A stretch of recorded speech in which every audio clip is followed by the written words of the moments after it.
सड़क हादसा हुआ। सड़क हादसे में कई गाड़ियां टकरा गईं, जिसमें पिता और बेटी की मौत हो गई। 4 लोग घायल बताए जा रहे हैं। दरअसल कोहरे के कारण ये हादसा हुआ है और यहाँ पर कई गाड़ियां आपस में टकरा गई। ये देखिए तस्वीरों में आप देख सकते हैं कि यहाँ पर लोग खड़े हुए हैं, बाहर गाड़ियां आपस में टकराई हुई हैं, गाड़ियों के परखच्चे उड़े हुए दिखाई दे रहे हैं। घायलों को तुरंत ही अस्पताल पहुंचाया गया है। बताया जा रहा है कि कंटेनर में कार जा घुसी थी, जिसके बाद कई दूसरी गाड़ियों की भी टक्कर हो गई। दरअसल कोहरे की वजह से विजिबिलिटी काफी कम थी और इसकी वजह से दिखाई न देने के कारण कई गाड़ियां आपस में टकरा गई। भीषण सड़क हादसा कह सकते हैं इसको। और इस घटना में बताया जा रहा है कि पिता और बेटी की मौत हो गई है। 4 लोग घायल हैं। कई लोग कोहरे के कारण यहाँ पर कई गाड़ियां दरअसल टकरा गई और कई लोग घायल हुए हैं, लेकिन एक पिता और बेटी की मौत की खबर मिल रही है।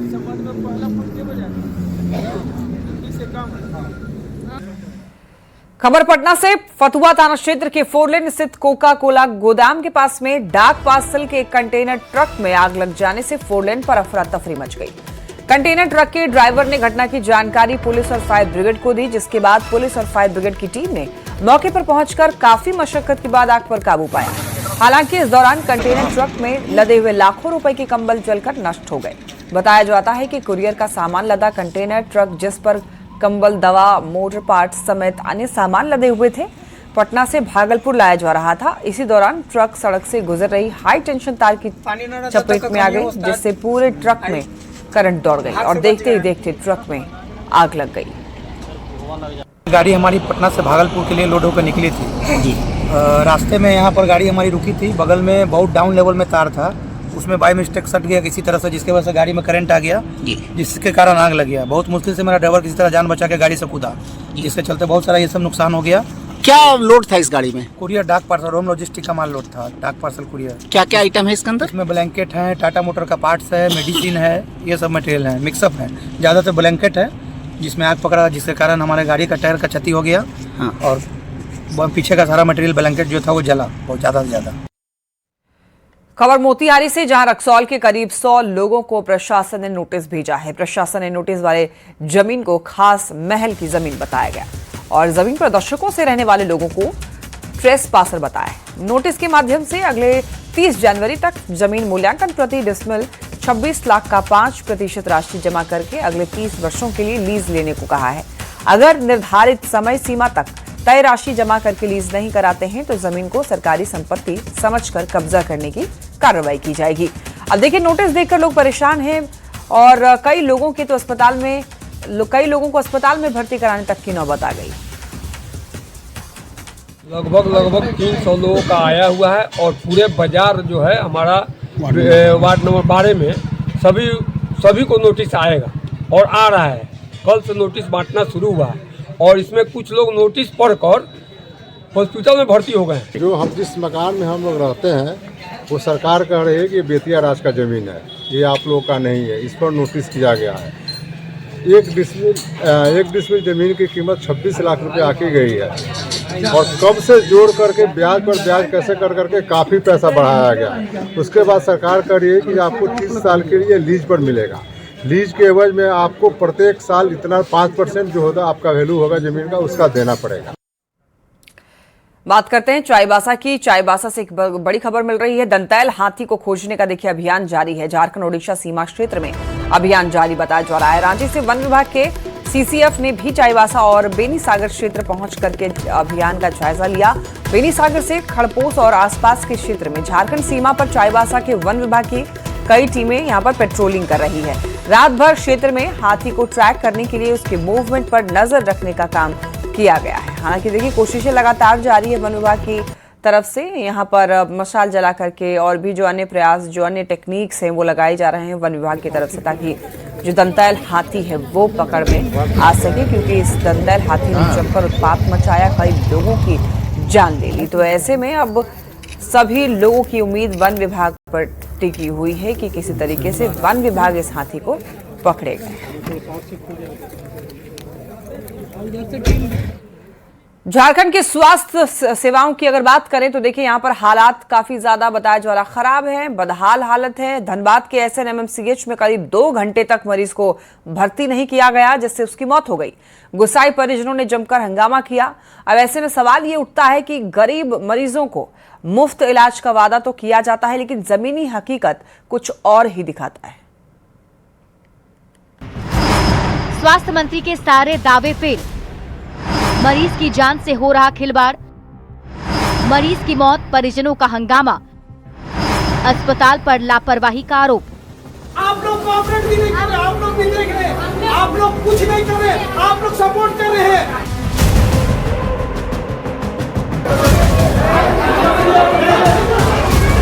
धनबाद के SNMMCH अस्पताल में उस वक्त हंगामा मच गया जब मरीज अख्तर खान की मौत हो गई। मौत के बाद परिजनों ने अस्पताल प्रबंधन पर गंभीर आरोप लगाए। उनका कहना है कि मरीज को समय पर भर्ती नहीं किया गया और वेंटिलेटर खाली होने के बावजूद इस्तेमाल नहीं किया गया। हमने ये सांस अंदर नहीं जा रहे थे, डॉक्टर को लाए, यहाँ पे बोले कैसे सब बात, पहले बोले जगह खाली नहीं, फिर दौड़ धूप करके जगह खाली हुआ, फिर भी डॉक्टर इंतजाम ही नहीं कर रहे कुछ भी। 4 बार चेक करके चली, 4 बार आ रहे जा रहे, ये क्या चीज दिख रहा है? गार्डन था ये, किसी का आदमी जान चल गया, उन लोग का है। परिजनों का आरोप है कि करीब 2 घंटे तक मरीज को इमरजेंसी वार्ड के बाहर ही रखा गया। हालत बिगड़ती रही, लेकिन डॉक्टरों ने ध्यान नहीं दिया। इसी लापरवाही ने मरीज की जान ले ली। पूरा हॉस्पिटल की गलती है, पूरा 100%। हम अपने पापा को लेकर आए थे, सही थे पापा, खाली ऑक्सीजन चल रहे थे, बोले कि वहाँ ले जाओ, वहाँ से ले जाओ, वहाँ सब सही हो जाएगा, लेकिन डॉक्टर का लापरवाही। वहीं इस मामले में अस्पताल प्रबंधन ने सफाई देते हुए कहा, इलाज में कोई लापरवाही नहीं हुई, मरीज की हालत पहले से ही गंभीर थी। धनबाद के सबसे बड़े सरकारी अस्पताल में हुई इस घटना ने स्वास्थ्य सेवाओं पर गंभीर सवाल खड़े कर दिए हैं। क्या सरकारी अस्पतालों में लापरवाही से मरीजों की जान जा रही है? क्या सिस्टम की खामियों का खामियाजा आम लोगों को अपनी जान देकर चुकाना पड़ रहा है? आखिर मरीज जाएं तो जाएं कहां? न्यूज़ 18 के लिए धनबाद से संवाददाता संजय गुप्ता की रिपोर्ट। लैंड फॉर जॉब मामले में लालू प्रसाद यादव समेत उनके पूरे परिवार के 6 सदस्यों पर कोर्ट ने आरोप तय कर दिए हैं। अब इसी पर बीजेपी नेता दिलीप जायसवाल ने यह कहा कि यह पूरी तरीके से कोर्ट का फैसला है और इसमें कानून के अनुसार कार्रवाई होगी। उन्होंने आरोप लगाया कि कुछ लोग इसमें राजनीति कर रहे हैं। जांच एजेंसी ने पुख्ता सबूत माननीय न्यायालय के समक्ष रखा है। लालू जी के परिवार को भी पूरा मौका दिया गया है। दोनों तरफ की सुनवाई के बाद कोर्ट फैसला ले रही है, ये संवैधानिक है। अब खबर पंचायत चुनाव से जुड़ी हुई। बिहार सरकार आगामी पंचायत चुनाव को स्वतंत्र और निष्पक्ष बनाने के लिए नई तकनीकों का सहारा लेने जा रही है और पंचायती राज मंत्री दीपक प्रकाश ने यह बताया है कि पंचायत चुनाव में आरक्षण रोस्टर में बदलाव किया जाएगा, जबकि परिसीमन की पुरानी व्यवस्था ही लागू रहेगी। चुनाव में 6 पदों के लिए मल्टी पोस्ट ईवीएम तकनीक का उपयोग किया जाएगा। बोगस वोटिंग को रोकने के लिए फेशियल रिकॉग्निशन टेक्नोलॉजी का इस्तेमाल किया जाएगा, जिससे कोई भी मतदाता दोबारा वोट नहीं दे सकेगा। मतगणना के दौरान OCR तकनीक से परिणाम और डेटा एक साथ प्रदर्शित होगा।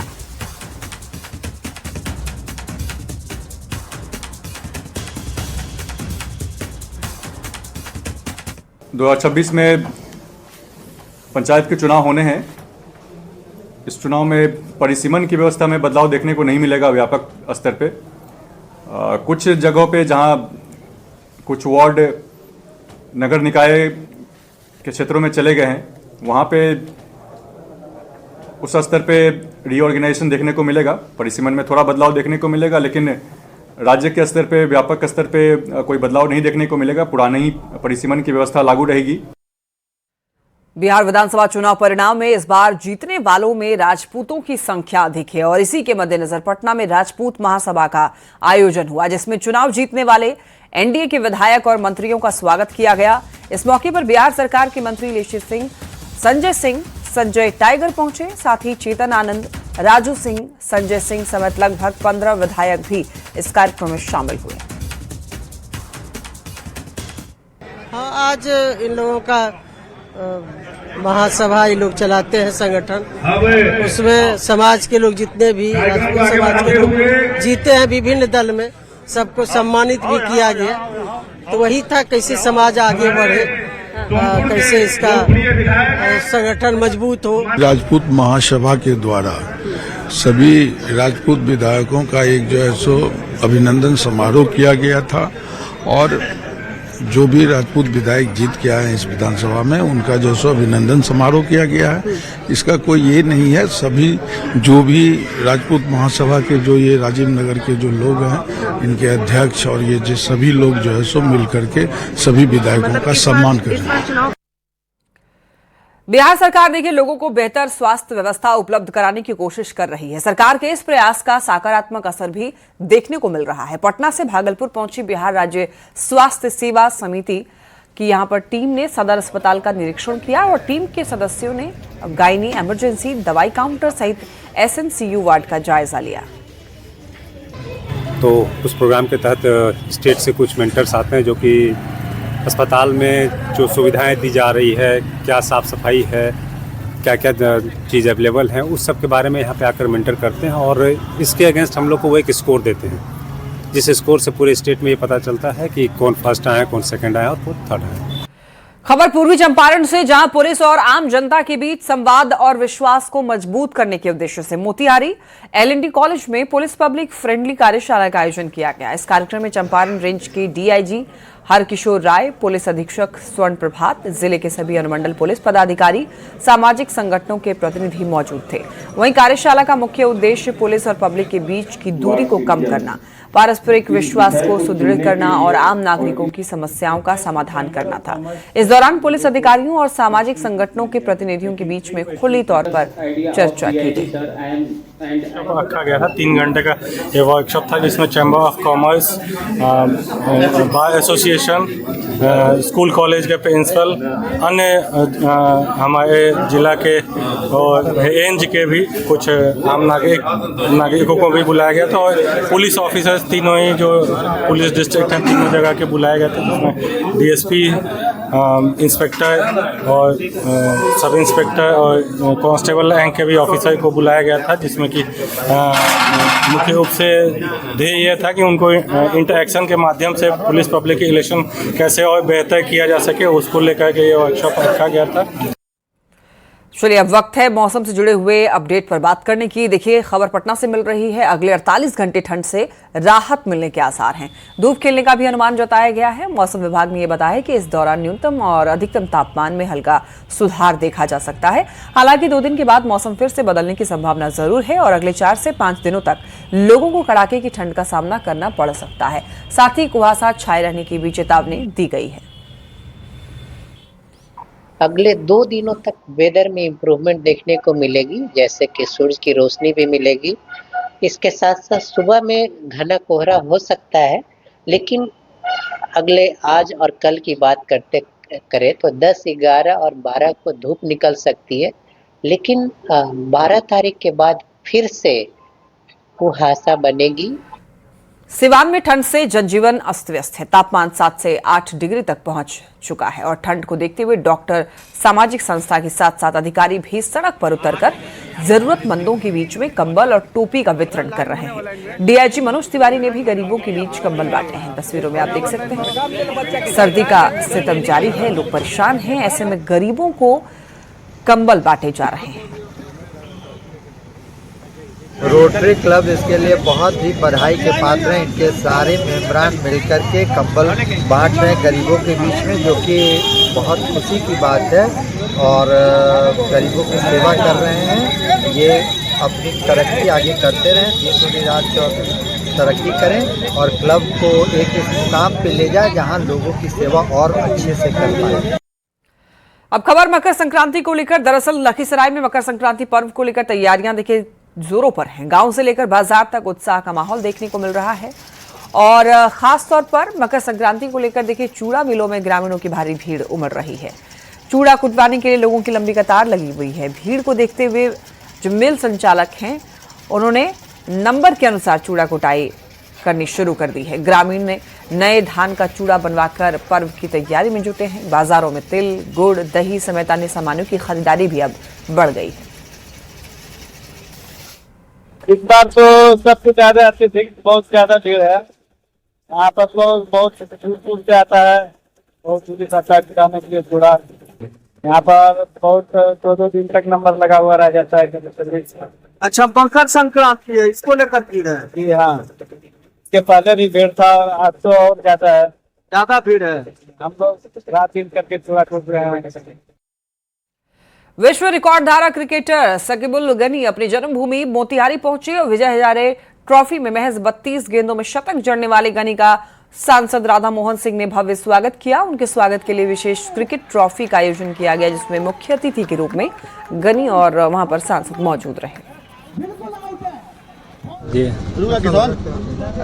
काफ़ी अच्छा लगा, इतना अच्छा हमारे सपोर्ट मिल रहा है तो काफ़ी अच्छा लग रहा है। ऐसे ही हम और मेहनत करें, आगे बढ़े, ताकि और हमारे पीछे ऐसा सपोर्ट है तो काफ़ी अच्छा लगता है। ऐसे अपना अचीव करने में काफ़ी अच्छा लगा। शकीबुल गनी सौभाग्य से मोतिहारी शहर के का लाल है और इस परिवार से आता है, मेरा पुराना संबंध रहा है। और मोतिहारी के इस लाल ने विजय हजारे ट्रॉफी में बिहार जो चैंपियन रहा तो उसका कप्तान शकीबुल गनी था। और इसके अलावे भी आप देखेंगे बिहार सीनियर टीम का भी कप्तान था और रणजी ट्रॉफी में भी कप्तान था। तो हमारे लिए गौरव की बात है मोतिहारी की। मुजफ्फरपुर में सनातन सेवार्थ बिहार की ओर से सोमनाथ स्वाभिमान का पर्व का आयोजन यहां पर किया गया, जिसमें ऐतिहासिक साहू पोखर भोलेनाथ का पंचोपचार पूजन के बाद में महाश्रृंगार किया गया। फिर 108 दीप जलाकर दीपमाला बनाया गया। देश भर में आज सोमनाथ स्वाभिमान पर्व मनाया जा रहा है 3 दिवसीय। उसे लेकर आज मुजफ्फरपुर के साहू पोखर स्थित महादेव मंदिर में स्वाभिमान पर्व, सोमनाथ स्वाभिमान पर्व के तहत दीपमाला का आयोजन किया गया। 108 दीप जलाकर और भगवान भोलेनाथ का महाश्रृंगार कर दीपमाला कर हम सबों ने स्वाभिमान पर्व मनाया। झारखंड में लगातार अवैध बालू का कारोबार फल फूल रहा है। राज्य और उसके आसपास के इलाके में अवैध बालू के कारोबार में खाकी से लेकर के खादी तक शामिल रह रही है। पुलिस की मिलीभगत से हो रहा बालू का अवैध कारोबार न्यूज़ 18 के कैमरे में कैद हो गया है, जिसे देखकर कई सवाल भी उठते हैं। देखिए ये रिपोर्ट। बालू का अवैध कारोबार कैमरे में कैद, अवैध वसूली में शामिल पुलिस, कैमरे खुलते ही प्लॉट छोड़ भागे जवान, 50 रुपए में बिक रही झारखंड पुलिस।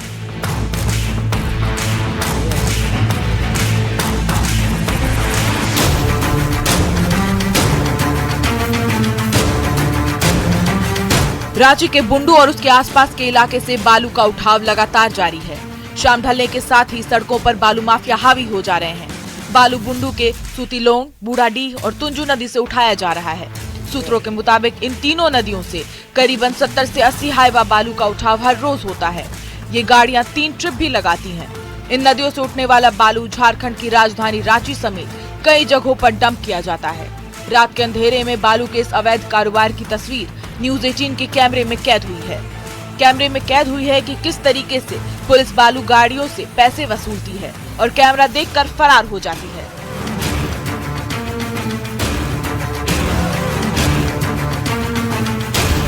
पहली तस्वीर रांची के दशम फॉल इलाके की है। रांची जमशेदपुर हाईवे पर स्थित दशम फॉल थाने की पुलिस शाम ढलने के साथ ही बालू गाड़ियों के इंतजार में सड़कों पर खड़ी हो जाती है।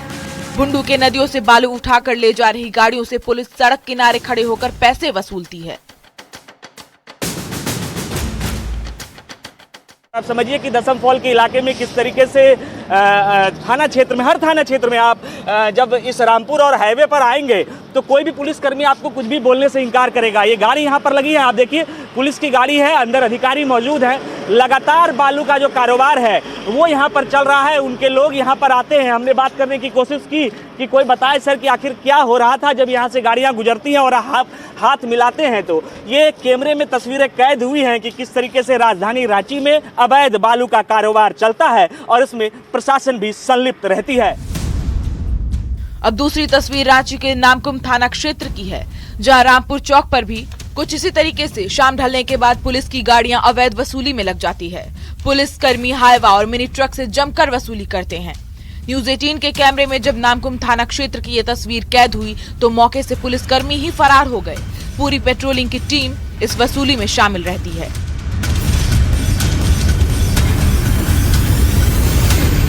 और यही है पुलिस का खेल। आप देखिए उन्होंने लाइट मारा, वो पुलिसकर्मी है, वो गाड़ी के आगे आगे चल रहे हैं। आपको वह साइड कीजिए, साइड कराया, गाड़ी को साइड कराया और फिर वहाँ देखिए बालू लोडेड ये गाड़ियाँ हैं, यहाँ साइड कराई जाती है इन्हें। फिर महोदय द्वारा जो है वो कहा जाता है कि हमारा नजराना दीजिए और गाड़ी रुकती है। आप देखिए पूरा ओवरलोडेड गाड़ी है। गाड़ी को थोड़ा ऊपर दिखाई, थोड़ा सा ऊपर, ये देखिए गाड़ी ओवरलोडेड बालू रहती है। पुलिसकर्मी के पास जैसे ही ये रुकता है इनका सब कुछ माफ हो जाता है। आप देखिए फिर से एक और गाड़ी, दूसरी गाड़ी, ये रामपुर का चौक है और बीच चौक पर जब इस तरीके से आप देखिए अवैध उगाही की तस्वीरें सामने आती हैं तो निश्चित रूप से सवाल होता है कि आखिर प्रशासन की कार्यशैली क्या है। आप देखिए गाड़ी रुकता है, हस्तांतरण होता है, जो भी आप देखिए पुलिस की वर्दी है, वो खाकी वर्दीधारी है।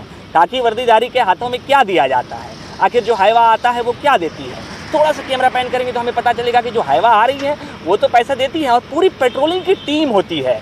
ये पूरी गाड़ी, पहले इस गाड़ी को थोड़ा फोकस करके दिखा दीजिए, इसमें भी आपको बालू दिखेगा। टॉर्च मारा जाता है कि भाई साहब हमारा संकेत है कि ये टॉर्च जब हम मारे तो गाड़ी यहाँ खड़ी कर दीजिए, क्योंकि हमारा थाना क्षेत्र है और यहाँ जब तक हम वसूली नहीं करेंगे तब तक ऐसी ही तस्वीरें चलती रहेगी। पुलिस की इस अवैध वसूली को लेकर ट्रक ड्राइवरों ने कई खुलासे किए और जो कैमरे में भी कैद हुए हैं। इसके बाद पुलिस की कार्यशैली सवालों के घेरे में आ गई है। कितना रुपए लिया? 50 रुपए रहता है चलान। चलान रहता है? हाँ। फिर भी पुलिस ले लेता है? हाँ अभी तो अभी लिया। हाँ। अवैध बालू से किस तरीके से अवैध वसूली प्रशासन की पूरी टीम करती है उसका ये जीता जागता प्रमाण है। कैमरा पर्सन संजीव तिवारी के साथ गौरव झा, न्यूज़ 18 रांची।